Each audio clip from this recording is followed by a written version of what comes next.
বিশেষকৈ দক্ষিণ কামৰূপত এটা সমস্যা উদ্ভাৱন হৈছে, সেইটো হ'ল কৃত্ৰিম বানপানী।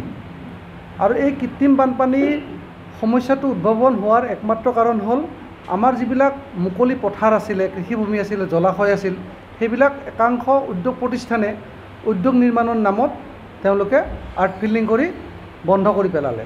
তাৰ ফলত আমাৰ পানী যোৱা সুঁতিসমূহ, জলাশয়সমূহ একেবাৰে মুৰহি গ'ল।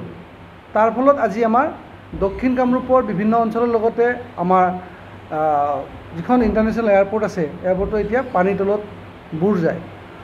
এই ক্ষেত্ৰত আমি বিগত প্ৰায় 5 বছৰে আমি এখন মঞ্চৰ নাম দি আমি সংগোপনে এটা কাম আগবঢ়াইছিলোঁ। সেইটো আছিলে আমি আমাৰ যিখিনি এইটো অঞ্চলৰ গাঁও আছে, এই গাঁওসমূহত আমি গাঁওসমূহৰ যিবিলাক পানীৰ পানীৰ যিটো কৃত্ৰিম বানপানীৰ সূচনা হয়, আমি লিখিত অভিযোগ আমি DC মহোদয়ক আমি দাখিল কৰাৰ এটা ব্যৱস্থা কৰিছিলোঁ। আৰু সমসাময়িকভাৱে আপোনালোকৰ সহযোগত আমি কিছু বাতৰি কাকতত, নিউজ চেনেলত আমি এই বাতৰিসমূহ ধাৰাবাহিকভাৱে প্ৰচাৰ কৰিছিলোঁ। এই ক্ষেত্ৰত আমি সেই গাঁওসমূহৰ ধন্যবাদ দিয়াৰ লগতে আপোনালোককো আমি ধন্যবাদ জ্ঞাপন কৰিছোঁ।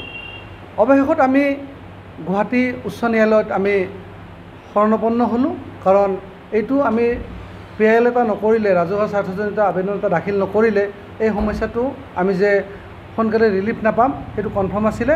সেয়ে আমি যোৱা 2023 বৰ্ষৰ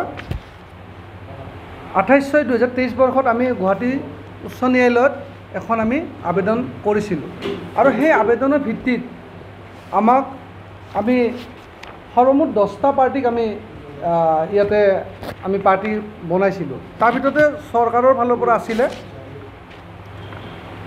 ডিজাষ্টাৰ মেনেজমেণ্ট আছিলে, অসম চৰকাৰ আছিলে, ইফালে আমাৰ DC কাৰ্যালয় আছিলে আমিনগাঁও, আমাৰ চক্ৰ বিষয়া কাৰ্যালয় পলাশবাৰী, তাৰপিছত আছিলে আমাৰ চেনপ্লাই আমাৰ যিটো উদ্যোগ আছে, চেনপ্লাই উদ্যোগ, যিটো আমাৰ মনপুৰৰ দলংখন আপোনালোকে নিশ্চয় জ্ঞাত, মনপুৰৰ দলংখন তেওঁলোকে বন্ধ কৰি পেলাইছে। তাৰপিছত আছিলে অন্নপূৰ্ণ, যিটো আমাৰ গ্ৰুপ আছিলে অন্নপূৰ্ণ, তেওঁলোকে তাৰে আগপিনে আপোনালোকে নিশ্চয় দেখিছে ডাঙৰ ইণ্ডাষ্ট্ৰি এটা বনাই সেই ৰাস্তাটো সম্পূৰ্ণ মাৰি পেলাইছে। অনুৰূপভাৱে পংকজ কুমাৰ জৈন বুলি এগৰাকী ব্যৱসায়ী আছে, তেওঁ আমাৰ দখলাৰ যিটো পানী যোৱা ছিষ্টেমটো আছে তাৰ সন্মুখত দলং মানে বেৰ দিয়া বুলি আমি গম পাইছোঁ, তেওঁৰ ওপৰত এটা হৈছে। ARI ইনফ্ৰা প্ৰাইভেট লিমিটেড, এইটো হ'ল আপোনাৰ হুডুমপুৰৰ পৰা দখলা যিটো গেপিং আছে পথাৰখন, যিটো মাটি পেলাই বন্ধ কৰি পেলাইছে, এই ARI ইনফ্ৰা প্ৰাইভেট লিমিটেড।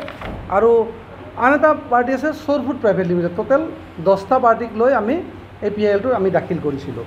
আমাৰ দক্ষিণ কামৰূপৰ যিখিনি আমাৰ স্থানীয় আমাৰ সমস্যাৰ সন্মুখীন হোৱা গাঁও আছে, তাৰ বিষয়ববীয়াসমূহৰ লগতে আমাৰ দল সংগঠনৰ লগতে আমাৰ যিখিনি আমাৰ সংবাদ মাধ্যমৰ লগত জড়িত, আমাৰ এই সমস্যাৰ লগত ওতঃপ্ৰোতভাৱে প্ৰত্যক্ষভাৱে জড়িত যিখিনি আমাৰ সংবাদ তথ্য আছে, আপোনালোকক আমি এটাই অনুৰোধ জনাইছোঁ যে যিখন কমিটি উচ্চ ন্যায়ালয়ে বনাই দিছে, সেই কমিটিখনে যেতিয়া আমাৰ দক্ষিণ কামৰূপ পৰিভ্ৰমণ কৰিব, সেই সময়ত আপোনালোকে যিখিনি আমাৰ সমস্যা আছে এই সমস্যাখিনি দেখাই দিলে আমাৰ যিটো ভৱিষ্যত প্ৰজন্মই যিটো বৃহৎ এটা সমস্যাৰ সন্মুখীন হ'বলৈ গৈ আছে, সেইটো ৰিলিফ পাব বুলি আশা কৰিছোঁ।